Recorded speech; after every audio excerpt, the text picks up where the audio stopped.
మీకు ఇందాక టైర్లు చూపించాను కదా,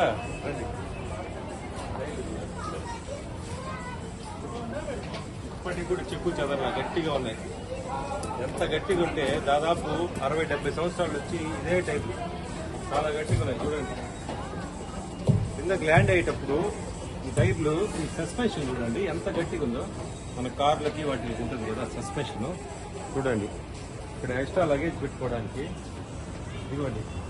ఏ విధంగా అయితే ఈ రెక్కలు, ఈ పంకాలు ఇవన్నీ ఉన్నాయో నిజమైనవి, ఒరిజినల్. మీరు వైజాగ్ వచ్చినప్పుడు ఖచ్చితంగా ఇక్కడికి ఇచ్చేయండి. ఒక మనిషికి ఎంట్రీ 70 రూపాయలు, పిల్లలకి 30 రూపాయలు, 40 రూపాయలు, పెద్దవాళ్ళకి 70 రూపాయలు. సబ్మెరైన్లో పోవాలంటే 30 రూపీస్. ఒక 100 రూపాయల్లో ఇంత టెక్నాలజీ గురించి తెలుసుకోవచ్చు. ఇంత టెక్నాలజీ మన కళ్ళారా చూడొచ్చు. రాను ఇలాంటి అవకాశం ఉంటుందో లేదో మనకైతే తెలీదు. చూడండి, చూసారు కదా ఫ్రెండ్స్. బాయ్.